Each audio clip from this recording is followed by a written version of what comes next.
Hello and welcome to the show. I'm your host, Jason Knight, and on each episode of this podcast, I'll be speaking to thought leaders and practitioners in and around product management, hoping to use our combined experience to inspire you to be a better product manager, product leader, or just make better products. If that sounds like that's something up your street, let's stay neighbours. You can pop over to onenightinproduct.com, sign up to the mailing list or subscribe on your favourite podcast app and guarantee you never miss another episode again. On tonight's episode, we talk about talking to people to make sure we make the best product decisions. We also go deep into tumultuous times through acquisition and divestment, company cultures colliding, the importance of being an open and honest leader through the storm, and how we might promote the next generation of product leaders to follow us. I also ask if my guest is the product management equivalent of George R.R. Martin, ponder a world of startup politics and intrigue, and I'm already starting to wonder if I'll get through the next sprint with my head on my shoulders. For all this and much more, please join us on One Night in Product.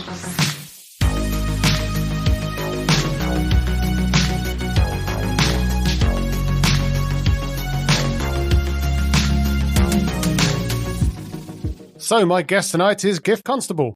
Giff's a product leader, consultant, adjunct business school professor, and author of a book that's apparently standard reading at universities, or at least the one Giff lectures at anyway. Giff's a serial entrepreneur and has been product leader in a number of organisations, most recently CPO Meetup, before moving on to live the dream in product consulting and education. Giff likes to write sci-fi, but took a step away from that to write Talking to Humans, a practical guide to qualitative customer development, and its sequel, Testing with Humans, about, well, testing with humans. Come to think of it, they both sound like they could be sci-fi books too. Hi Giff, how are you tonight? I'm well. Hi Jason. Good.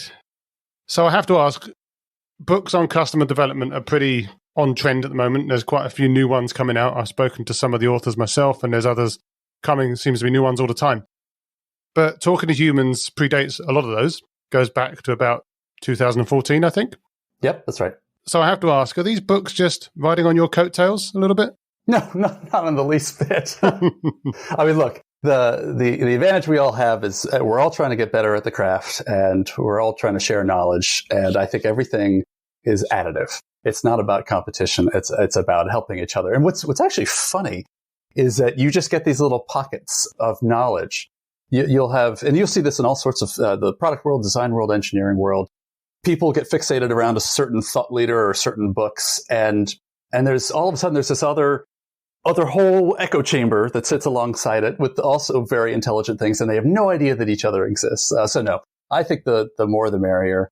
You know, I wrote my books because I was trying to think through all these things I was trying to do and learn. And I've had a blog for a long time. I tend to write to think, and so I did it out loud. Yeah, I think that's a common theme of a lot of authors, actually, this whole idea that the best way to frame your own thinking is just to write it down and see how stupid it looks and then try and make it better, right? So yeah, I think I can understand where that comes from. It's almost like the lean startup in writing form. But the book talks about the importance of customer research, techniques you can use, ways that you can find participants, and a load more besides that. And obviously, people are still people at the end of the day. So a lot of their personalities and the cognitive biases you can lean on and all that stuff, they're all the same. But you touched on it yourself, like thinking advances, right? So are there any techniques that you have developed yourself since or picked up since that maybe you would have put in the book if you'd have thought about them sooner? I need to do a second edition of it. There you go. I've learned a lot since then. Back when I wrote that book, I was really in startup land. And a lot of my time since has been more in product leadership land. And there's overlaps, but there are differences as well. The number one thing that I really have learned to stress to people when I have tried demoing this, teaching this, mentoring on this topic is deep active listening and follow-on questions. It's actually that latter that makes all the difference. You might go in to an interview with 5 questions. You don't actually want it to be too many, but you really want to probably ask about 30 to 50 because you got to go down those rabbit holes. You're trying to, why is this happening? Why is this happening? Why is this? It's like the 5 whys that we've all heard of, but You have to do it a little more naturally than that. It can't be too obnoxious, but it's all about the follow-on questions. And if you can open yourself up to being focused on what's the next thing you want to learn, what's the follow-on question to go deeper and deeper and deeper, that's where the interesting material lies. Yeah, I think it's really, actually you had to stop myself saying why halfway through your question there just to, kind of low-level troll you. But it's, I think some of these techniques are not necessarily natural to people as well, right? Because totally. Like people just want to sit there. They have a list of 5 questions, like you say, 10 questions. They just want to read them out and go because they have, in many ways, either no real way to think on their feet, I guess, or also they maybe just want to reinforce the biases that they went in with as well. So it's really tricky to get people to do that. And obviously something I have to cater for on this podcast as well is like trying to mix up the pre-planned stuff and stuff that's reacting to things that you're saying, like we're doing right now, which is why it's slightly less erudite. Well, I was a really early adopter of lean startup, I guess maybe even before the book, when Eric had... So he's riding on your coattails as well. No, not at all. Not at all. But, Steve Blank wrote 4 Steps to the Epiphany, and Eric had started his blog. And I had founded a startup at the time. I had just come off of 4 years of a startup that had 2 amazing high growth years and then a bit of a decline. And I came out of that going, how do I do this better? How can I do this better? And I discovered 4 Steps to the Epiphany, which had brilliant ideas. It's an almost incomprehensible book by Steve Blank, but the ideas in it are fantastic. But Eric was taking those ideas and really making them palatable, understandable from a lot of people. But whether you're talking about the customer discovery angle of it or just anything that's tied to lean startup, it all fights against our cognitive biases. It fights against the way we want the world to work. And so, but that's where these little frameworks or these bits of structure can help because they create this scaffolding that allows you to overcome your own mental weaknesses. And I'm as guilty of that as anyone else. I've just had a lot of practice with stuff. So it's not the age, it's the mileage. Well, so yes. Or the stubbornness. Or the stubbornness. But a couple of years back, you brought out Testing with Humans, which is the sequel. And that's about testing, but mainly about testing the hypotheses based off of what happened when you talk to them, I guess. So you come back with some ideas. You want to make sure that they're actually good ideas and invalidate your hypotheses as much as possible. Yep. Now, they're both short books, which is obviously good for quick digestion. And also, as the author, I'd guess you'd definitely advise reading both because, you're the author. But at the same time, do you have to kind of read them in order or do you advise reading both in their totality, or do you think it's something that you can, or that they're both something that you can dip in and out of when you have specific questions to answer? Both those books are meant to be, I'm a practitioner. I don't think of myself as an academic. I think of myself as a practitioner. And those books were me, again, trying to lay out some of the things that I was practicing and learning. I was lucky enough to be CEO of a company called Neo that now got bought by Pivotal a few years back. And I was working with some folks that you might have heard of, David Bland, Josh Scheiden, Giff Constable. These guys have gotten pretty well, Sam McAfee, pretty well known. We were at Collis, an innovation consulting company, and we were running countless experiments. We were running experiments on how to run experiments. And what I learned in having so many at-bats and watching these colleagues of mine, who are all very bright, have so many at-bats, is that the greatest insights that I was getting and seeing my colleagues get tended to come from the qualitative research, but the best sense of truth, of believability of what people will do comes from the experiments. Just because an experiment is you're putting people through some sort of experience and you're seeing their actual behavior. So you want to do both. They're 2 sides of the same coin. It's just asking this question, how can I tell if something's a good idea? Or how can I increase the odds of telling that something, or figuring out that something's a good idea before it's actually real, before I've invested a lot? It's a really important question. Frankly, I've spent my entire life trying to answer this question that I still haven't, but I'm chipping away at it. And the qualitative research, the customer interviews, the ethnographic stuff, that's one side, but the experiments are equally important. And frankly, if you're missing one, you're really missing out. Equally important is quantitative, is the data side of things. So I don't care whether you read my books or whether you read someone else's books. I just want people to do this stuff. And everyone is bad at both qualitative research and experiments when they start. I haven't seen any exceptions to that. I am no exception to that. My first experiments were like 9 months long. And then they got to be 3 months, and then they got to be 3 weeks, and you finally get down to, sometimes you can get them down to 3 days. But everyone sucks at the beginning. So if there's something, whether it's David Bland's book on experiments or mine or Teresa or Melissa Perry, I don't care. But if someone can help you get a little scaffolding and make it easier to try this stuff out and maybe skip over some of the dumb mistakes we all made, then great. Absolutely. But you touched on it yourself a little bit. You're a practitioner. You want to do this stuff for real, not just for play.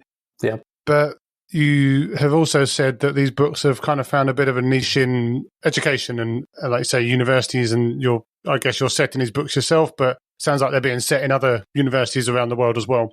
Is there something in these books that you think has made them particularly palatable to educators and to people that are teaching this stuff around the world? Or do you think that just happened?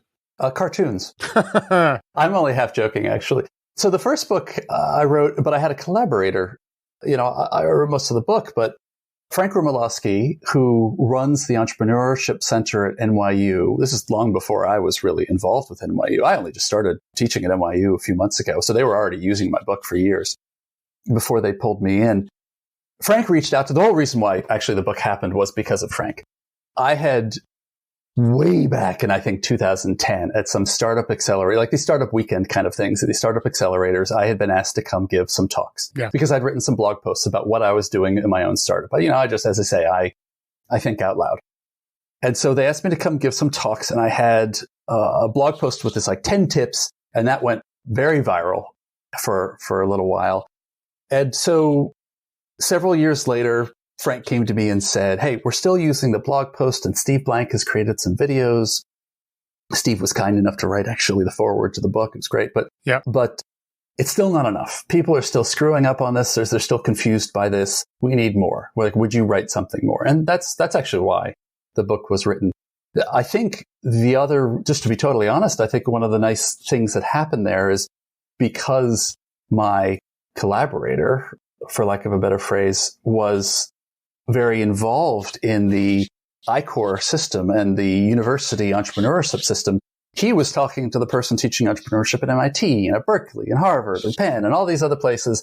And so when we came out with the book, he said, hey, you all should check this out. Now, the book is short and it's very tactical. It's very concise, and it doesn't overwhelm you with information. Now, there's tons that I've learned that I actually wish was in the book, but in some ways, I wonder whether, you know how sometimes too much information is actually worse than no information at all.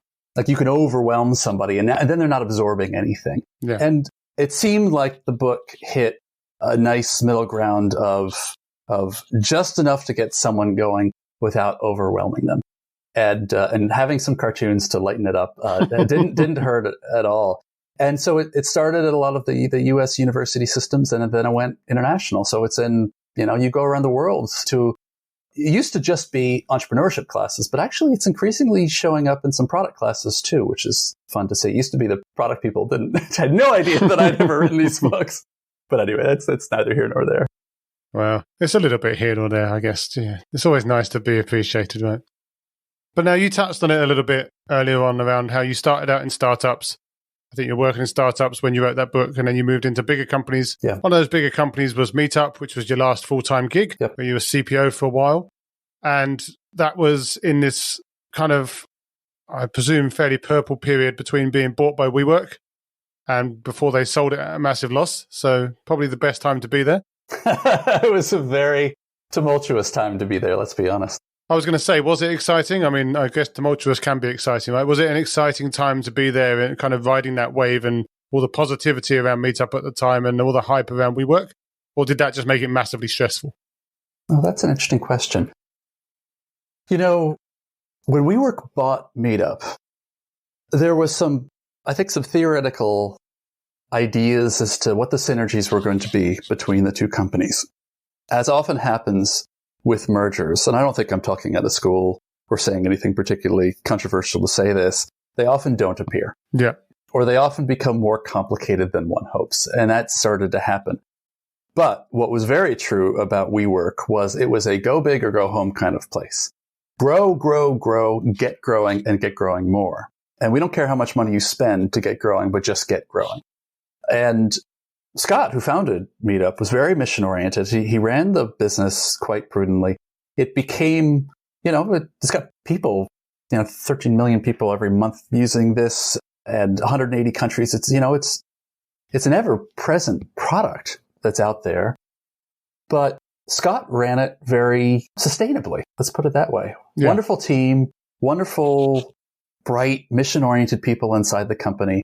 I've never worked for a company with more diversity in terms of the employee base, more empathy inside the I learned so much, frankly, just about empathy, working in that company with those colleagues. It was a wonderful experience for me. So that was great. What was tricky about it was that the growth path of Meetup was not what WeWork wanted to see. And trying to, in some ways, force a new level of growth on this established company was the key name of the game. Now, I'd done this a few times. The answer had to be, as I saw it, had to be in changing up the business model, changing up the revenue model. Maybe not for everybody, but certainly for some. And that actually led to, there's a story there that some people have heard, but there's a story, that led to a rather huge PR fiasco for a little while when a small experiment, speaking of experiments, this tiny experiment we were running in Delaware with just a handful of people thought that was a major policy change and it went viral and people got really upset. And that was our fault for not doing a better job, honestly, of communicating what we were doing and why, even for a small experiment. But yeah, so we got our hands slapped a little bit, but we had some very hard work to do. We were really between a rock and a hard place with WeWork putting a lot of pressure on the business to grow very rapidly. And actually, I think, I'll be honest that when the WeWork IPO melted down, I've been through some crazy times because I've spent my life in a lot of startups and you go through crazy times in a lot of startups. So I'm no stranger to intensity and restructuring and layoffs and sometimes crazy growth spurts and all that stuff. But I will say that period where WeWork was kind of melting down around our ears and we realized, okay, it was very likely that we were going to get spun out and to a very different class of owner with very different priorities from WeWork. That was a crazy time.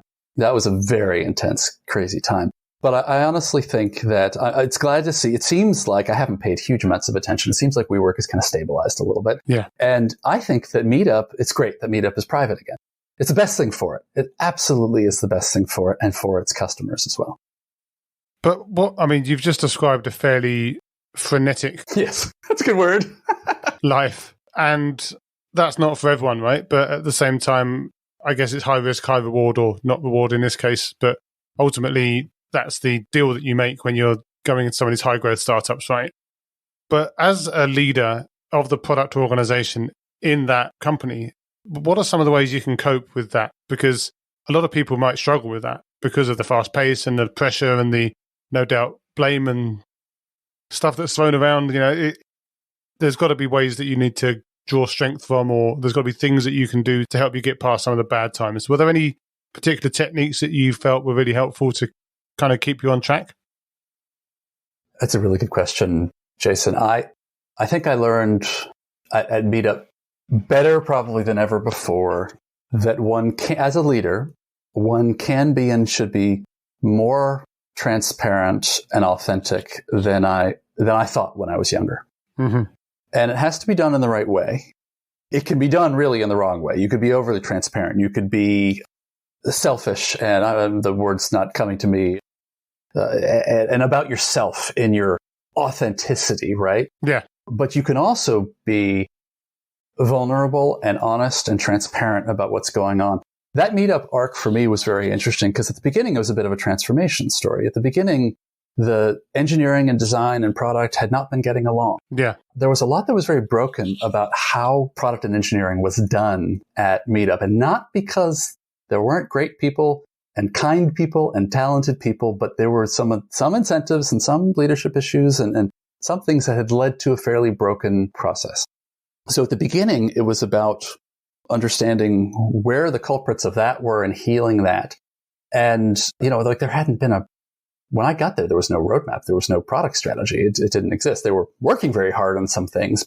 So getting people on board with that, helping people understand, like the product management team, when I first came in, I've had a mistaken tendency at times to come in a little strong. And I think I did at the beginning of Meetup too. And if any of my old product managers working for me back then hear this, they will probably raise their eyebrows and maybe laugh. But at the beginning, I was like, oh, God, this is bad. And I said that because I could tell that they all knew it was bad. I could see that they were all in pain. They were all going, God, why are we working this way? This is not how we're supposed to work. Like, they read the blog posts and listen to the experts, and like everyone else, are like, that's how you're supposed to work. Why aren't we working that way? And it's not even like, the company was some giant old school company. This is an older internet company. But so there was a lot of pain. And I think I called out that things were bad, maybe a little too bluntly at the beginning. And I needed to be a little bit more honest about what I was trying to do, and that I believed in the team, and I believed in the talent and things like that. Once I realized that actually it was the CEO who pulled me aside and say, hey, like people are getting really pissed off. Not in design and engineering, they're loving you. But the product managers who, there had been this little dynamic going on where the product managers felt blamed for everything. Yep. Yeah. That never happens though, right? Anymore. Hold on a second. All right, I'm going to pause this story. Either pause the story. That was a deep yep. So I want to come back and hear what's behind that yep. Yeah, I think, not just, yes, for myself, but also just people that I talk to all the time. I speak to a lot of people out in the community these days. I'm not going to pick on anyone in particular, including myself, but I think there are so many stories of it's the old cliche, like product managers that aren't empowered, product managers that are really project managers that are just having stone tablets brought down from up on high and told to just implement some things, and they have to be implemented by this date, and they've got to be very specific with their timelines, and everything's got to be done perfectly and everything like that. And of course, we all want to do things well, and we all want to do stuff roughly on time if we have to have a time. But at the same time, a dynamic that I've seen personally and have heard a lot out there in the community is this whole idea that the engineers are blaming the product team because they didn't get good requirements or something. The commercial part of the company, the sales organization, are blaming the product managers because they're not getting the features that they need. The CS team are blaming the product management team because they're not getting the bugs fixed that they want to get fixed. The leadership are blaming the product management team because they're not getting the business results that they expected. And whilst obviously the product management team does have a massive role to play in that, it tends to be, in my experience at least, kind of like what you said, like just dysfunction across the board, right? It's not that one team is massively underperforming and everyone else is fine. And if we only had a better product management team, it would be fine. It's like, no, there are deep systemic issues in the companies, and that then causes some of the side effects, which we've both kind of just mentioned, right? Yeah. Well, they always say success has many parents and failure has few. To some extent, you sign up for that, though, right? You sign up to be kind of in the middle and kind of blamed if it comes to it, because that's part of the deal, right? You are in the middle and you are an easy target because everyone's interacting with you. But at the same time, I don't really think it's fair to sit there. No one says life's got to be fair, I guess, but it's not really fair for that to be the case. I'll take that trade personally. I would rather have the influence over the product strategy and the roadmap and take the blame if it doesn't work. Yeah, sure. And be accountable for it than not, because that's the work that's really amazing and fun to do. It's when you have the blame and not the influence is the problem. Right? Exactly right. That's an unfair position to be in. And to a certain extent, I think some of the PMs that were now working for me when I first got there had been suffering from that a little bit, Yeah. And so I had to be empathetic about where they were coming from and what they had experienced, and also explain why I was pushing for the things that I was pushing for. The why is such a key thing here. Oftentimes where product falls down is product doesn't do a good enough job of explaining to the rest of the company why. Why are things happening? Why is it not working? Why is it going slower? Well, your colleagues are only semi-interested in that because they've got their own crap that they're dealing with. That's why, as a leader, you end up sort of bemoaning the fact that you have to repeat yourself so often. But that's natural because everyone's dealing with their own crap. And so your fire drill is not their fire drill. So they're going to forget about yours. But explaining the why is key. And back to your original question, when you're going through really hard times, or all of a sudden it seems like leadership is painting a target that everyone thinks is irrational. Yeah. Why are we trying to grow revenue like that? Like that's not, and so often that can happen is people just not, okay, you're giving us this target. but it seems really stupid. It only seems stupid because people aren't being honest about why, about what's really going on. And so one of the things that I do try to do is treat everyone like an adult and trust people to be able to handle some of the hard truths and some of the hard compromises that have to be made when you're going through the shit, And so we had certain things that we had to do because we were wholly owned by WeWork. Yeah. And that puts certain constraints on us that not everyone was going to agree with. And not everyone who has less business experience is going to understand that. Yeah. And they're not in the rooms where the executive rooms where that's being discussed. I've had similar things where you're trying to figure out, like the CEO's under pressure from the VCs on the board and you're going, what the devil are we doing? But if you want to get smart people motivated as opposed to cynical, then you've got to leak. You got to you got to crack open the window and help people understand why. And that's part of the authenticity that I mean is like when you're going through hard times, it's okay to say, we're going through hard times.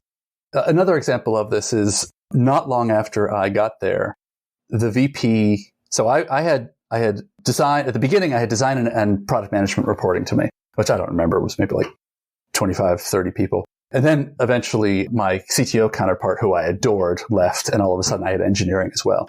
Damn it. Yeah. I was an unhappy day. But so I had a VP of product. I had promoted her to be VP when I got there. But unbeknownst to me, she had already decided to leave. And so, I don't know, like 6 weeks after I started, she told me that she was heading off to another company.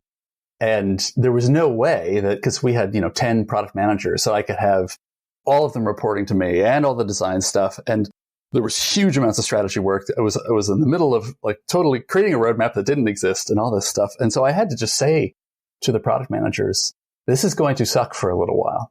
It's going to suck for you and it's going to suck for me. And I'm going to do my best not to let you down, but I cannot be a perfect manager. And so here's what I need from you. Here's how you could help me. Here's where you should call me to account if I'm not doing X. And here's where it's probably, and it's like, talk about this stuff. It's not going to be perfect. So let's just be honest about it. Let's all be grown-ups and help each other. And that can help a team get through some really hard times if you do that. And I'm always surprised at how many leaders are afraid to do that, actually. Yeah, I think it's a tricky balance because I've certainly worked with leaders in the past who have been sitting there and very much sort of worn their heart on their sleeves, and you could almost see them having a low-level breakdown at times because they're so stressed with what's going on. And, frankly, I think one big lie that maybe some people tell themselves is that as you get more senior, that you don't worry about things anymore, when obviously it's not that at all. It's that you're just worrying about different things or like a different Zoom level or whatever. But I think that, to be honest, when you're like a senior leader in any organization, you need to have some level of pretense. Yep. Yeah. But not pretending because you want to be evil or anything like that. But you can't let it all rain down. That's right. I kind of call it air cover. You want to provide some level of air cover so that your team have enough information, as you say, to motivate them and to get them pointing in the right direction, but not so much that they all decide to leave probably at the same time that the leader leaves as well, because the leader's so stressed out as well. So it's a really tricky balance. And it sounds really disingenuous to say that you should pretend a bit, but I do think it's important to find the level that you're prepared to sort of filter stuff through and then show the team the rest, because like I say, it is really tricky. You can't lose your optimism. No. And you can be vulnerable, but it has to be within strength as well. There's a great quote that I love that encapsulated my thinking about leadership better than I ever had. There's this book called Unleashed by, I think, Anne Morris and Francis Frey. And I heard them get interviewed on this podcast I like called Culture Lab. And I think the quote is, leadership is about making others better first in your presence and then in your absence. And bingo, that's it. And the thing is you don't need a title to do that. You don't need to manage people to do that. You just start lifting people around you. And you can't do that in your presence or in your absence if you're behaving in a way that drags everyone down. Yeah. If all of a sudden you're freaking out and now everyone else is freaking out, right? Yeah. So you got to figure out, okay, like yes, we could acknowledge that this is a very freak-outable situation, but we're not going to freak out, and we are going to handle it. And here's the best way we're going to handle it. And it's not going to be perfect, but we're going to put our best foot forward. It's just, you've got to carry people through these crazy times, especially the folks with less years of experience than you and I who haven't seen it, who haven't been through it. Yeah, exactly. And it feels like the walls are really coming down. And sometimes they do come down, but sometimes it's more dramatic than it actually will be. Yeah, I think that's the thing. Everything feels like a disaster when you start out. I mean, I remember being sort of in my early 20s, and every single time I got any criticism or anyone raised their voice in a meeting or there was any kind of rumor about anything, that was it. That was me done for the week, And it's like, yeah, I think this is one of the reasons I'm really passionate about mentoring, is because it allows people of our generation to kind of bring up the next generation, which makes me sound really old, but that's the whole point, right? It's like you're using your experience and the fact that things like this do happen. Did you feel that it was important then within that team to promote, for example, one of the existing product managers into a more senior leadership role, or did you have to hire externally? Because it's quite a tricky path from PM to product leader. It is. I did both, actually. I promoted one person and I did an external hire as well. And it's true. It's a different set of muscles and a different mentality moving from product manager to product leader. Yeah. And it's interesting because there's this kind of Peter principle thing going on potentially as well. Yes. It's easy to say, it's a bit of a cliche, but at the same time, it's true that the strongest individual contributor from the product team potentially gets lined up to be the next product director or head of product or VP of product even, depending on what the company's needs are. Yep. But it's also very common for these people to just kind of get thrown into it. Like they don't get any support, they don't get any coaching, they don't get any mentorship. There's probably no real structure around how they actually even got there. It just... This happened to you, right? Did I remember that correctly? Oh, yeah, absolutely. Yeah. I mean, my path into leadership, it wasn't unsupported, but I had to kind of work a lot out as I went along. Yeah. And of course, the thing is, it's almost like a perfect trail off into the distance of all the other people that are ahead of you that also probably didn't get any mentorship or coaching or leadership training, and they've worked it out as they've gone along as well, right? So you're in a situation where no one's really in a position where they've actually been taught how to do this stuff, for want of a better word, properly. Now, I was lucky enough later in my career to get some good quality leadership coaching. I found it really helpful. I've read a lot of books as well, which is obviously also really helpful.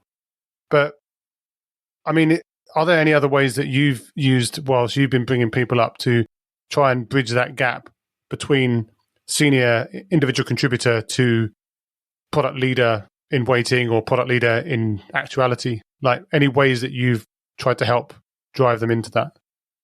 There's a few ingredients. You have to paint the path of where the gaps are and what is needed. As you're moving up, you have to expand your strategic skills. You have to expand your people management skills. You have to, I beat this drum to death, but you have to become very fluent in finance and the language of business.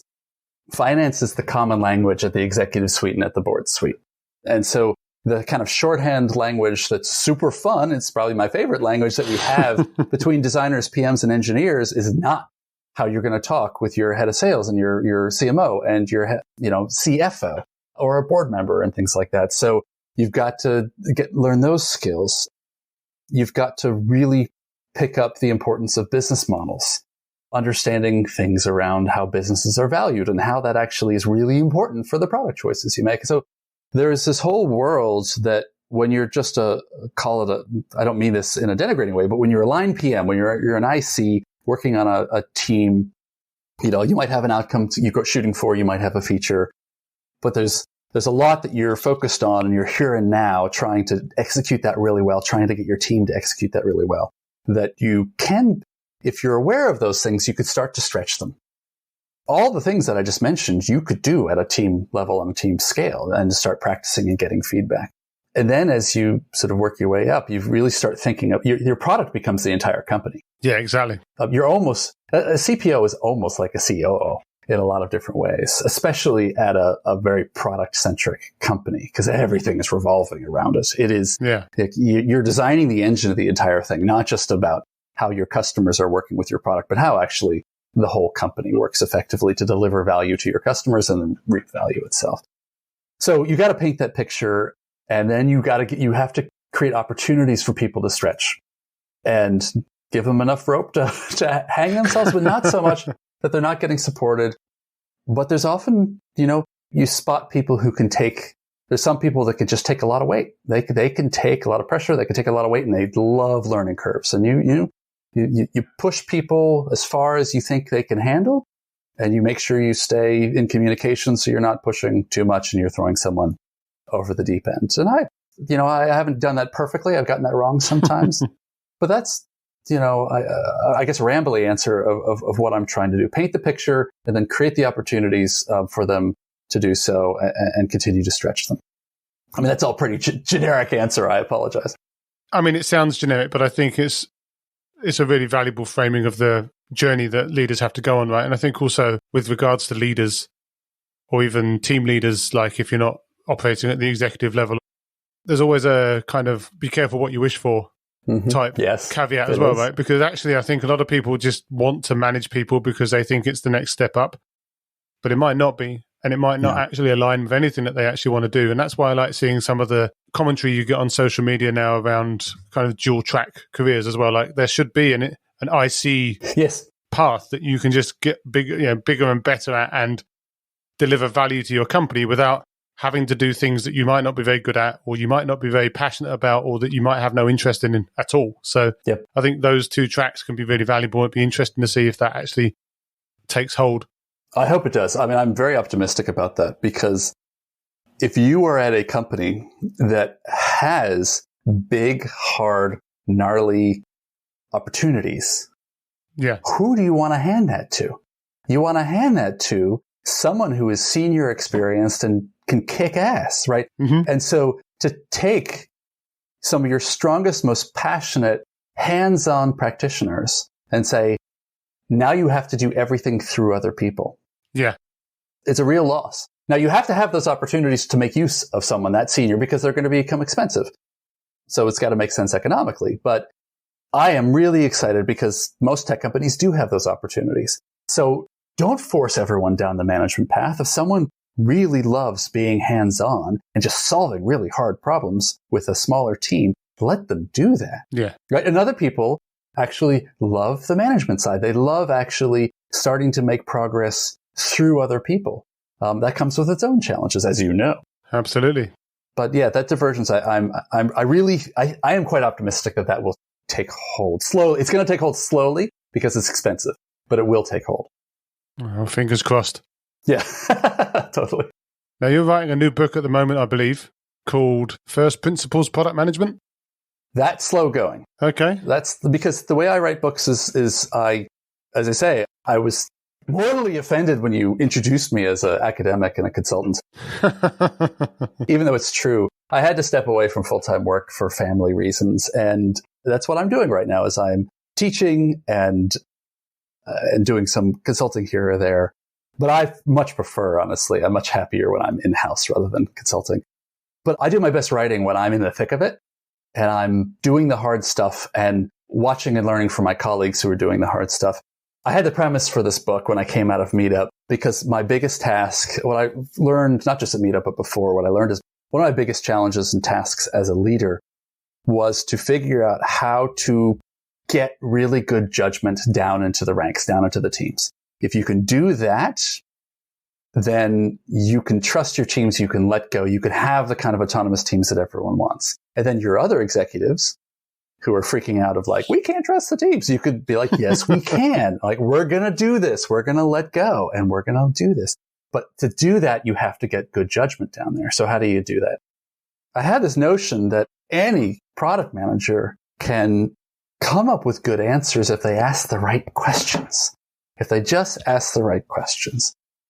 And so I started writing this. I started sort of accumulating these questions that I've asked and that I saw the great PMs who worked for me ask. And to be honest, it kind of stalled out because I haven't been in the trenches.